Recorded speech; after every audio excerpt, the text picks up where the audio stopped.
Praise be to Jesus Christ and welcome to Catholic Forum. I'm your host, Deacon Jim Thorndale, and it's nice to be with you again. I want to welcome all those who are joining us on public TV and those who will be joining us on podcast. I think about when I was a younger man, and maybe when you were a younger woman, those times we'd be in our house and we'd listen to music, either on the stereo we called at the time, or maybe a cassette. Even in our cars, we would have some type of music going on, and normally we'd decide what we liked to hear, and we'd put it into some type of a cassette, and then we got into a CD. We went to different medias. But all the time, we were starting to develop a taste and a thirst for things that we liked to listen to. And I know for me, as I got older, my taste changed. I went from rock and roll, and I started to listen to more classical. You start to turn your thoughts to maybe conversations more than just entertainment and the music. But as I began to grow in my faith, I had a hunger for things of the Lord. And I found myself really thirsting to hear conversations that would draw me closer into a relationship with God. But all the time I was getting these, I would be listening to Christian radio, and at the time I'm growing up, there really was no Catholic radio. So thanks be to God now we're having Catholic radio growing in our country today. But the understanding is still that we all kind of cathect or grow to something that we like to hear, or something really stirs our interest. And I can think of many times where I'd be listening to a Scott Hahn, or you'd be listening to Father John Riccardo, and you really desire to hear more of those things. Well, oftentimes we have to wonder, where do those come from? Who is producing these for us, and who can tell us better than a man from Lighthouse Media, Tom Carpenter? Tom, it's nice to have you here. Yeah, thank you. Thank you for being here. Yeah. You know, maybe you can relate to a little bit what I'm talking about, growing up and finding a hunger for certain things we like. Oh yeah, it's a lot of bad media out there as we're growing up. We probably started it. Yeah. And it's just gotten worse and worse. It puts things into our heads, and exactly. Like I say, we all have. We've all been to school, we've all listened to lectures and things like that, and It's time to put good things in our head. Exactly. Now let's find out a little bit about Tom. I understand you're not a cradle Catholic. Yes. Yeah. You are a cradle Catholic? No, you're not a cradle Catholic. You're so correct. Tell me a little bit about your journey to the Catholic Church. Well, like I say, it's not the most exciting journey, but it's been a gradual thing. Actually, I was... at 14, I was confirmed into the Episcopal Church. Okay. So very nominal. Your parents both Episcopal? Yeah. Okay. Yeah. Very nominal. Memorized a few prayers. Okay. And was confirmed, and that was great. Okay. And then served the purpose when you were 14. Yeah. Okay. Yeah. Well, yeah, I did the best I could. Yeah. I was serious about it, but falling away, and then just a journey away from there through college and everything. We kind of fell away. We go across town to a church. Okay. And it would just be less and less. You know how it is when you're young. Now, did you say when you were in college you fell away? Yeah, before that. Yeah, okay. Yeah, shortly after. Okay. And because college has a way of stealing our faith. There is. There's a lot coming at you, and and you got to use common sense, and it's hard. Yeah. So. It is. So you're on your journey now through college and whatever. And what started to stir in you about the Catholic Church? Don't know. So it was a long time after that. So I'm falling away and away. Okay. But it's interesting. So I was just called. I would just go to Mass. I would attend. You just had a sense of going to Mass. I would just drive down the street past maybe 12, 15 churches and just go to the Catholic Church. But what inspired you to go to a Mass? Probably with not much understanding of the Mass, correct? Yeah. Well, some communion. Yeah. Okay. It just so communion and just being called there. Just was journeying to it. So it's like I said, it's not the greatest story, but just the one thing I find I tell people that too. They talk about communion. I always say, we're a communion church, but we're a Eucharistic church. Yes. And so that understanding sometimes gets misunderstood in other denominations. And I tell them, no, we're a communion of believers, but we're a Eucharistic church. Right.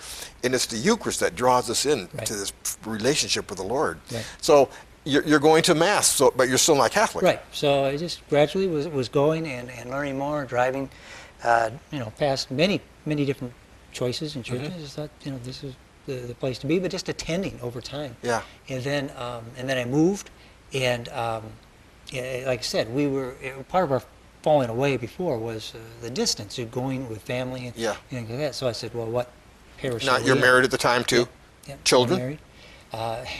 My first son was just born. Okay. So I was thinking about family and that. This is, well, what, the old parish boundaries, what parish are we in? Yeah. That's where we're going. Okay. And continue attending there and still learning and getting through to me and enjoying from there. Yeah. So you went to RCIA and all that? Yeah. Showed up just one day. Yes. Well, welcome home. Thank you. It's nice to have you here. It's wonderful to be here. Yeah, and it's I'm like St. Paul when the apostles were asked, do you want to leave me? I'm like them. Where else would I go? Yeah, exactly. We're home in the Catholic Church. Yeah, and it's wonderful. So again, welcome home. It's good to have you here. Yeah, thank so, as you come into the church, are you working then in Catholic media like this? No. Just I'm in and off. Okay. Just working, being busy, and just. Yeah. What was your line of work? I was like a manufacturer's rep traveling throughout Michigan. Okay. And that's where I did hear Catholic radio, Ave Maria Radio. Yes. On the east side of the state. Yeah. AM, I'd kind of drive in and out of it. Exactly. Slow down to stay in the zone. Yeah, I know the feeling. And but just was a breath of fresh air to hear like Al Cresta with the news at the end of the day. And just there's so much media coming at you, just being out there, the radio, billboards, everything else, and it was a breath of fresh air. You started to hear the truth on radio through Catholic media. A lot of truth, and then I just wanted to share it. We need this here. This would be great to have here. So it was quite a while, but but now that we have it, it's just great. Well, you probably had Al Cresta, you probably had Teresa Tomeo. Dr. Ray, I just loved him. Wanted to bring him here and get him here, and he is. Yeah. And you were getting great catechesis through all of them. Yeah. And I think they probably did have Catholic answers on them too. They probably did. I don't know, at certain hours and things like that. So, and I heard Father John Ricardo was on there, though, driving in and out. I know that voice. I didn't know who he was. Yeah. And just fantastic. And you know what? When we hear that, it's like when you first get that radio station you like and it's playing all your favorite songs, you start to have that same sense with Catholic radio, is that you start to really have some time that you want to be there, and some people that you gravitate to and you want to listen to because they're really giving you a deep analysis of our Catholic faith, what it means to live for the Lord. And so that's the power of the radio station. Yeah, and I think it appeals to different people, different personalities, where they're at. They're deep or firing them up, or different personalities. So it's good to have a variety like that. Yeah. So here you are working as a manufacturer's rep. What starts you on your journey to Lighthouse Media? Well, there was a guy named Terry on the radio, and he said, call and get these 3 CDs and this little tiny brochure, 1-page brochure, and bring it to your pastor. And I said, and I was thinking through the teachings of on tithing, time, talent, and treasure, and so I had the technology of my bag phone. Of course. Yeah, I remember those. About this big, size of luggage. Well, if I use that 10% of the time, for Christ, that would be really great, but this would be a start. And so I picked it up, called in, says, send me those. I can explain this and do that. So that's what I did. I brought it in to Father, explained it a little bit to him, went over it, and then he thought about it for a little bit, a couple of weeks. My daughter was getting confirmed and was talking to him, and he said, we want to do that. This is great. I'll spearhead that, call and get it going. And I was just thinking that, this is kind of what I'm doing, is kind of driving around, explaining stuff, following up, handling problems. I could do it for a better boss. And so I called, and they had training. I went to, I think they had it at Mundelein or near there, and went to training, and then off and running. Wonderful. So that you went to Mundelein for training? Yeah, they'll rent a space there. And, okay.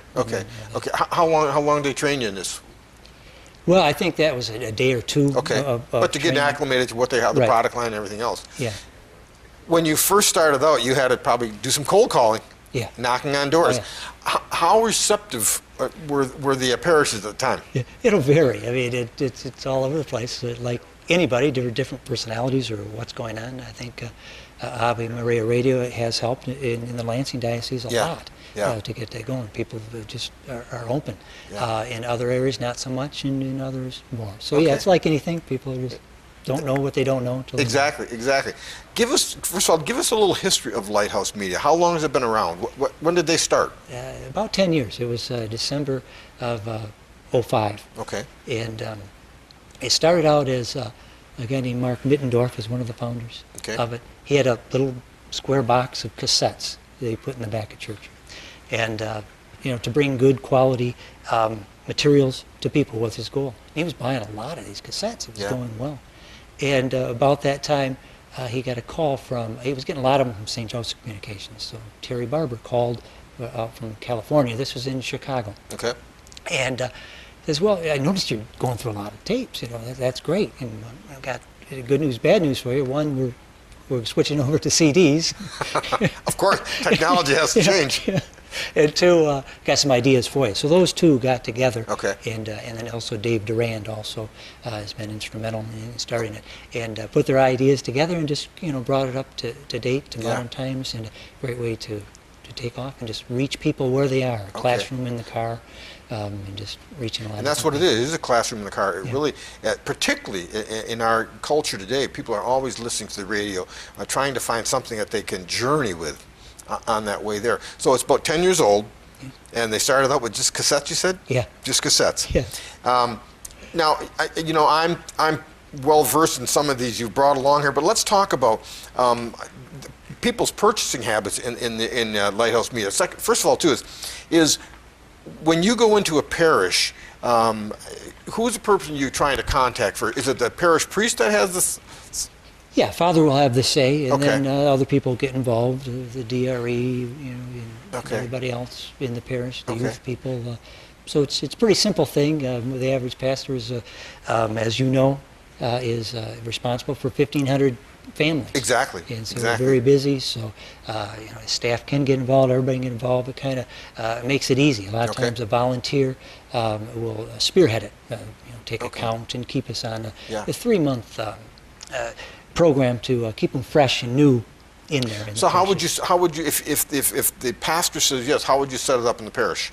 They get the kiosk, as it's called. It's now a metal one. It was started out as the wooden frame. You get it, launch it, make a big. And you load it too? I mean, there's stuff in there ready to purchase? Yeah, ready to go. Okay. And with media, like anything, actually, it's a matter of getting through to all the busyness, as we were talking about, through there. So, to constantly, like this show and everything else, all the media works together, but when you're doing that, make a big splash, make a big deal out of it, make an announcement, flyer, and things like that, put it where people can see it. They're predisposed and after Mass, and they're getting it, and they're learning more. Yeah. You have a homily of 15 minutes, so it adds to it, and goes from there. Not my homilies. Yeah, I know. That's fine. That's fine. But that is true. Now, how long have you been doing this? How many years? About 10 years. About 10 years. Mm-hmm. So you probably see how people, what their tastes are and their appetite for different things. You probably see them, some things peak and then go down, and other things replace it and take its place. What has been some of the things that have really kind of captured people right now in Catholic media? Well, I look at that, I see that all the time as far as the CDs or, there's popularity. Is that what you're getting at? You can see that. You do it. Of course. Anger and forgiveness is, you're probably not surprised with that at all, but it surprised me how much that is needed. Yeah. So serious ones like that, becoming the best version of yourself. Matthew Kelly is always one of the top ones. He's one of the top guys, isn't he, Matthew Kelly? Yeah, just everybody loves him. And he has some more serious titles, but other ones are, are very inspirational and people like him. Yeah. The Healing Power of Confession, oddly enough, Scott Hahn, adding the healing power. No one wants to do the confession of penance, that's right. But the healing power are some of them. But it's funny you said that too, because I just had a conversation with an attorney friend of mine today, and he's still fearful of reconciliation, confession. He'll go to it, but I think most Catholics don't have that profound understanding of the healing power, Right. that the priest sits in there in persona of Christ, Yeah.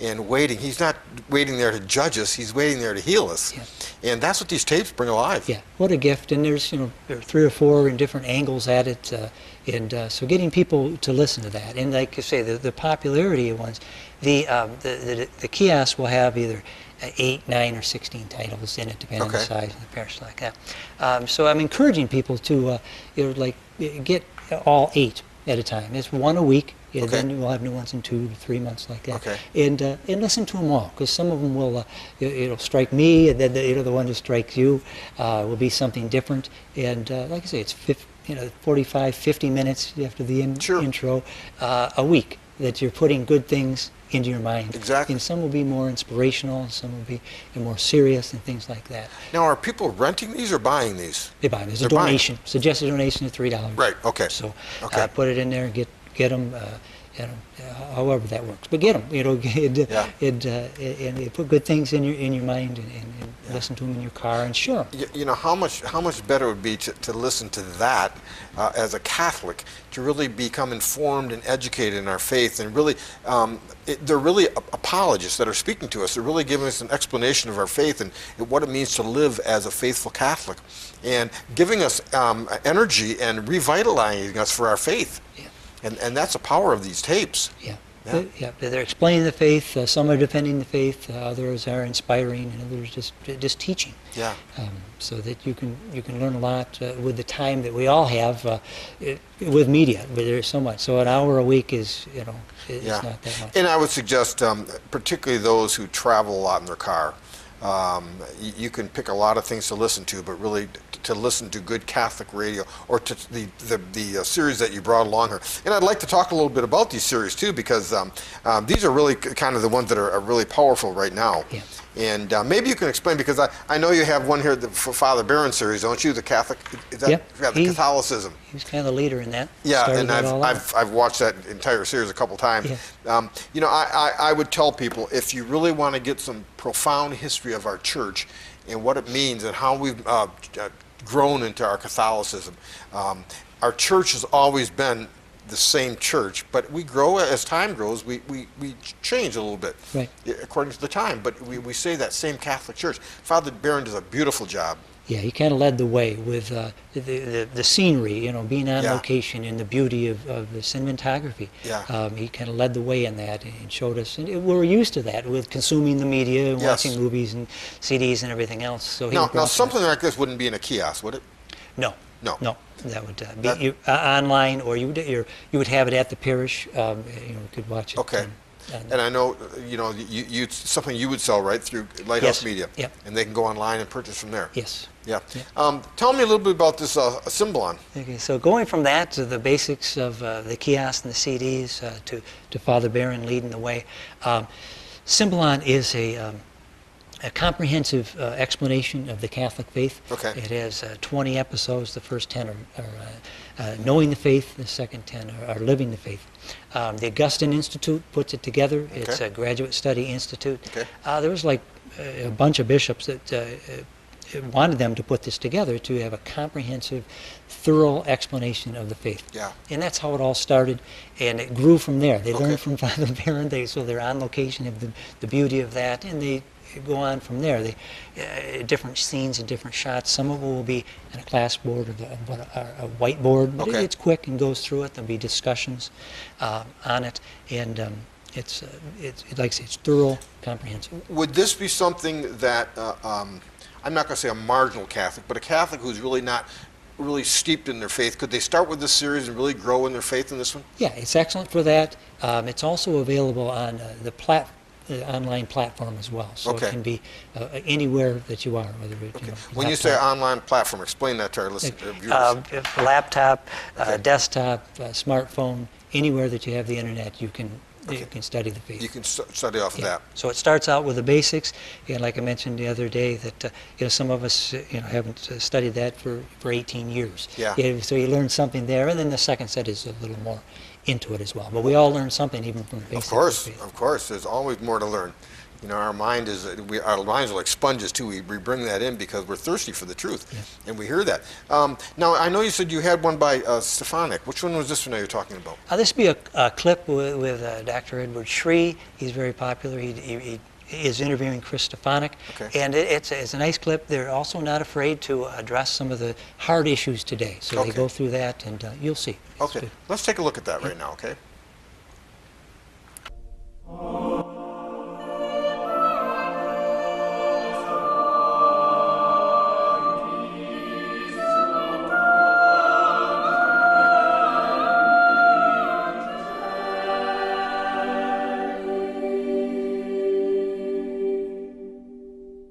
Now, what about the idea that many people may have is that they sense that something's wrong. Mm-hmm. They know that I think this is morally wrong, but they're hesitant to want to talk about it. Yeah. They don't want to say this is right or this is wrong in public because they don't want to appear as a bigot. They don't want to appear judgmental. They want to just be more loving and accepting of others. What would you say to encourage them to hold on to their moral convictions? Yeah, they want to appear tolerant, right? And we've flipped around the proper understanding of tolerance. The relativist understanding of tolerance is that to be tolerant is to never disagree, right? The true definition of tolerance requires that you first disagree in order to begin being able to tolerate somebody. You don't tolerate a beautiful sunny day. You tolerate the rain, right? So tolerance is disagreeing and then putting up with and then loving. You can be very firm on objective truth and be tolerant. Mother Teresa of Calcutta, she was convinced in the divinity of Jesus Christ, convinced that Hindus were wrong when it came to who Jesus is. You're never going to see a YouTube video come out of her kneeing a Hindu in the face in the slums of Calcutta, accept Jesus into your life. No, she gave her life serving and loving those people. She would disagree with the gay rights movement about the definition of marriage, right? She also started the first AIDS hospice in New York City. You know, our mandate from Jesus is to love and serve everyone, even if we disagree with them. But disagreeing doesn't mean you're hating. Yeah. And if we really love them, we want to share the truth about life and about morality so that they can be happy. Yeah, that's right. And you know, a great irony of our day, we think that relativism is loving. Just accepting everything, every activity from everyone, regardless of anything, that's just accepting them as they are, right? Apply that thinking to driver's ed. What if we said, hey, kids, don't pay attention to those silly yellow lines that held your forefathers in place for so many generations? Drive as you will. Discover yourselves. You know, that would lead them to ruin. No, we point out the lines. We point out the rules of driving because that's what leads us to life. That's what keeps us from destruction. Okay, that was wonderful. You know, now that's something that we can purchase through Lighthouse Media, correct? Yes. Okay. Yeah. It's the online program for the parish. The entire parish would have access to that. You can watch it anywhere in between the meets on your smartphone or anywhere you are. You can share it with the people around you, or it's on DVD. You know, I would think this would be a perfect thing for maybe a parish who wants to do an ongoing series with their parishioners. And they could take one of these here and really go through these systematically and really bring people to a different level. I mean, some people, I know these can tend to be a little bit expensive.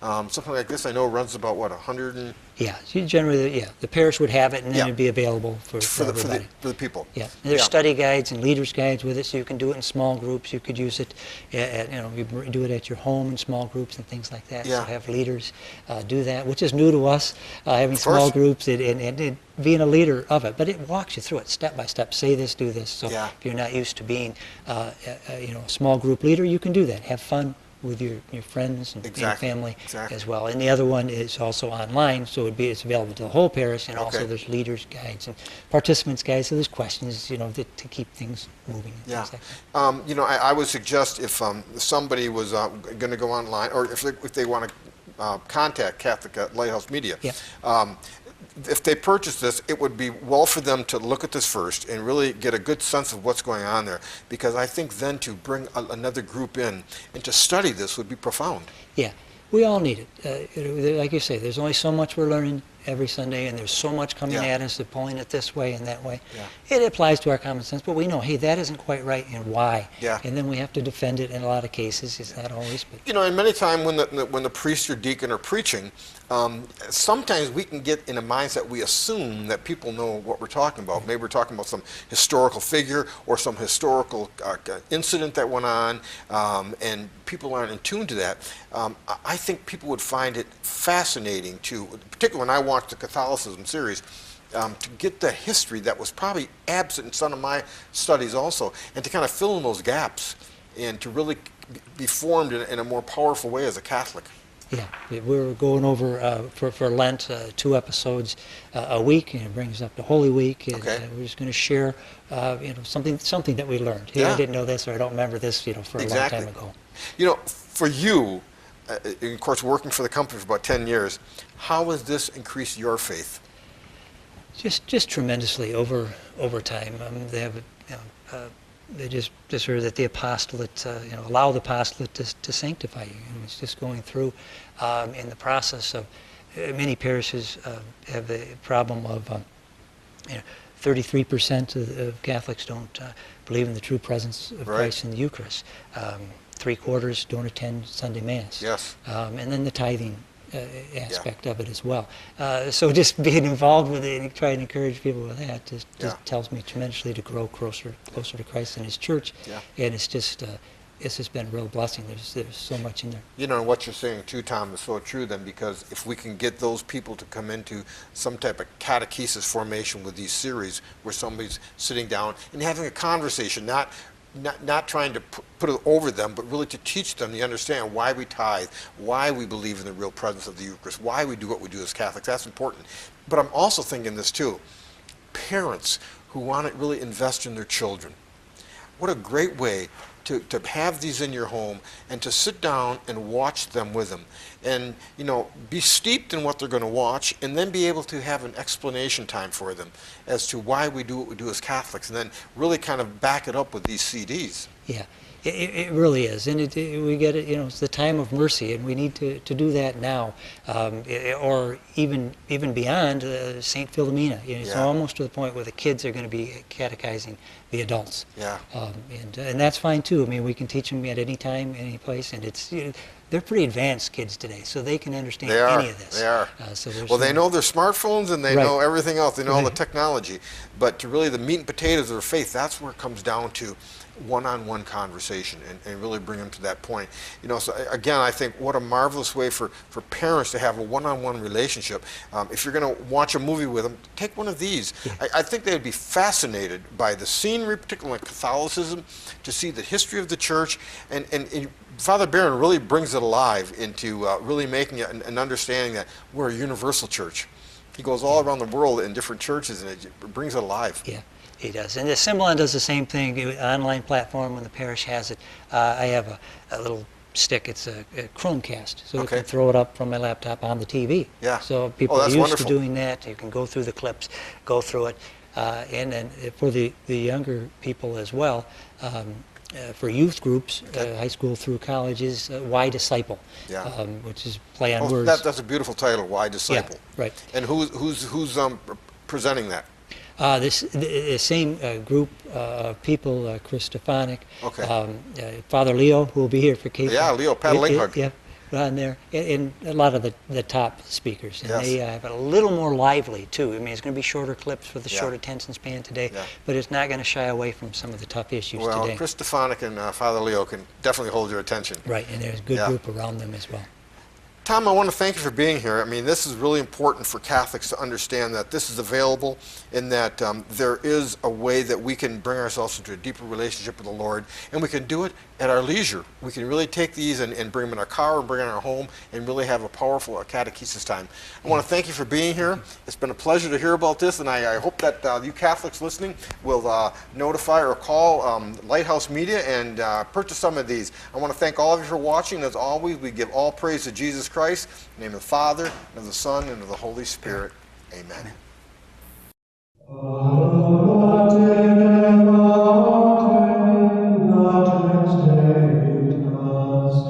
Ves subit spiculi,